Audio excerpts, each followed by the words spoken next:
Assalamualaikum warahmatullahi wabarakatuh. Salam kenal, salam sejahtera untuk kita semua. Semoga sehat selalu dalam lindungan Tuhan. Amin amin ya rabbal alamin.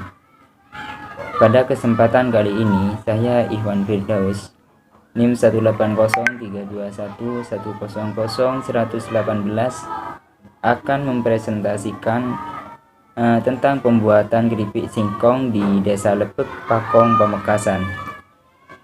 Baik, langsung saja. Latar belakang.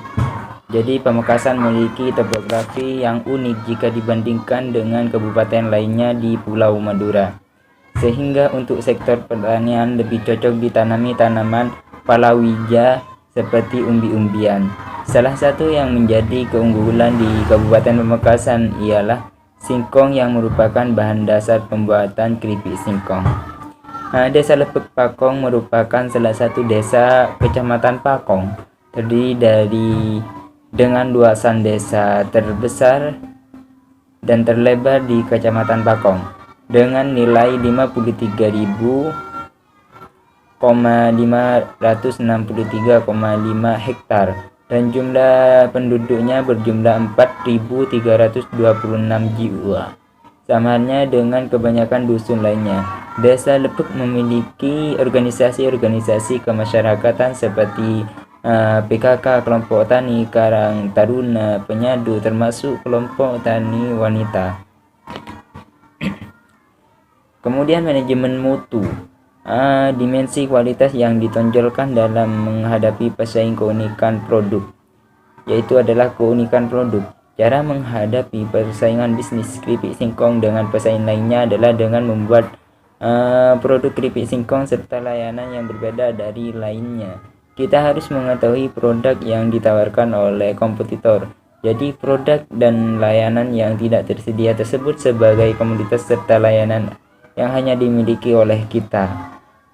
Jika kita tawarkan banyak ditemukan di pasaran, kami akan mengusahakan untuk memiliki keunggulan lain. Jadi seperti itu. Kemudian pemanfaatan jasa digital marketing. Zaman sekarang para pebisnis lebih banyak memanfaatkan jasa digital marketing untuk menangani masalah pemasaran, terutama pemasaran online. Maka dengan jasa ini pengiklanan dan promosi bisnis online kita bisa semakin optimal karena dibantu dengan meningkatkan traffic pengunjung. Kita bisa memanfaatkan media sosial, Facebook dan Google AdWords atau SEO. Dana efektif menarik pengunjung melalui online memang bukan hal yang mudah, terutama dalam mengubah menjadi konversi. Cara mendapatkan kualitas yang baik. Yang pertama itu adalah lakukan branding.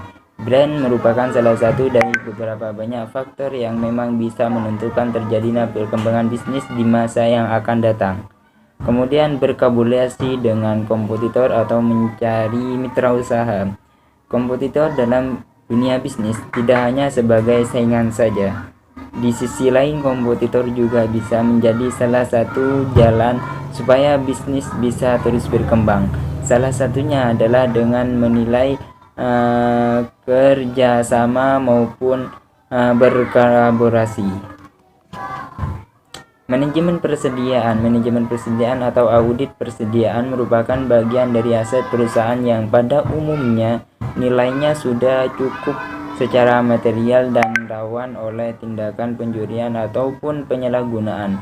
Oleh karena itu biasanya akun persediaan menjadi salah satu perhatian utama auditor dalam pemeriksaan atas laporan keuangan usaha dari pengolahan singkong menjadi keripik singkong dan juga mengurangi risiko pada keterlambatan dalam pengiriman persediaan. Kemudian apabila ini adalah salah satu soal, apabila di suatu perusahaan, soalnya kan sudah ada di PPT, jadi langsung saya jawab saja biar tidak terlalu panjang. Beberapa yang pertama itu diketahui kebutuhan bahan baku susu sapi setiap tahunnya yaitu sebanyak 10.000 kg. Harga bahan baku susu sapi per kilonya sebesar 7.500. Biaya pemesanan setiap kali pesan yaitu 150%. 150. Biaya penyimpanan sebesar 15% dari harga bahan baku. Yang ditanya adalah IOQ, kedua adalah TIC, yang ketiga adalah ROP. Oke, saya langsung jawab. Yang pertama adalah IOQ atau Economic Order Quality, kuantitas optimal. Jadi IOQ sama dengan akar 2 kali F kali S dibagi C kali F. 2 kali 150 kali 10.000 dibagi 15% kali harga bahan bakunya, yaitu 7.500. Jadi diketahui hasilnya yaitu 52 kg. Pemesanan ulang. Penggunaan bahan baku selama 1 minggu. 10.000 dibagi 52 minggu per minggu. Diketahui hasilnya yaitu 192.307,6 kg. Penggunaan bahan baku selama 1 hari berarti 10.000 dibagi 365 hari. Jadi hasilnya adalah 27,397 kg. Dengan demikian safety stock atau SS susu sapi sebagai berikut. Safety stock kebutuhan bahan baku atau dikali rata-rata keterlambatan bahan baku sama dengan 27,397 kg per hari kali 2 hari. Diketahui hasilnya adalah 54.794 kg. Kemudian biaya penyimpanannya C kali P kali Q dibagi 2. Jadi 0,15 atau 15% kali 7.500 itu harga bahan bakunya, 5 dikali 52 dibagi 2 diketahui hasilnya adalah 29.250. Biaya persediaannya itu F kali S bagi Q diketahui hasil akhirnya adalah 28.846. Biaya safety stock C kali P kali SS diketahui hasil akhirnya adalah 61.643. Total persediaan atau TIC. Biaya penyimpanan ditambah biaya pemesanan ditambah biaya safety stock. Diketahui hasilnya adalah 119.739. Kemudian menentukan titik pemesanan kembali atau recorder point itu rumusnya adalah kebutuhan bahan baku per hari dikali waktu tunggunya, yaitu 27.397 per hari dikali 2 hari.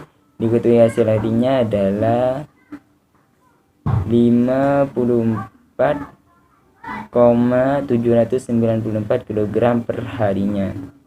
Kemudian ROP DLT ditambah SS 54,794 kg ditambah 54.794 kg sama dengan 109,558 kg. Kemudian manajemen pemeliharaan. Berikut adalah cara manajemen pemeliharaan dalam usaha mengoptimalkan laba di antaranya. Memperpanjang umur dari kegunaan peralatan yang dimanfaatkan untuk memproduksi. Cara umum yang dilakukan adalah dengan rutin melakukan pemeriksaan terhadap mesin-mesin produksi serta melakukan perbaikan sedini mungkin terhadap kerusakan kecil guna mencegah terjadinya kerusakan yang lumayan fatal. Selain cara itu, hal yang perlu kita lakukan adalah menjamin akan ketersediaan optimum serta kesediaan suku cadang mesin-mesin yang terpasang untuk memproduksi dan mendapatkan laba investasi. Maksudnya adalah dengan selalu menyediakan suku cadang yang harus diganti setelah bekerja selama waktu tertentu seperti wajan, kompor, dan lain sebagainya agar proses produksi tidak tercegah. Cara selanjutnya adalah tindakan dalam rangkaian menjamin kesiapan operasi dari seluruh peralatan mesin yang diperlukan setiap waktu. Misalnya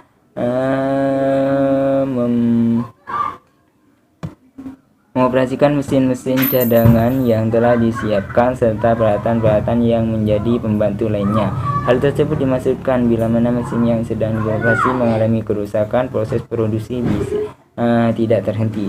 Kemudian cara yang keempat ialah menaikkan produktivitas keripik singkong dengan melakukan berbagai modifikasi atas peralatan-peralatan mesin sehingga diperoleh efisiensi yang tinggal memodifikasi umumnya yaitu dilakukan setelah proses produksi. Yang terakhir yaitu selalu menjamin keselamatan kerja dari orang yang menggunakan peralatan atau mesin atau peralatan bantu lainnya dengan meningkatkan jumlah keselamatan kerja dalam rangka pengolahan keripik singkong. Hal ini tentu akan memacu produktivitas karyawan untuk meningkatkan produksi. Sekian dari saya, kurang lebihnya mohon maaf. Wassalamualaikum warahmatullahi wabarakatuh.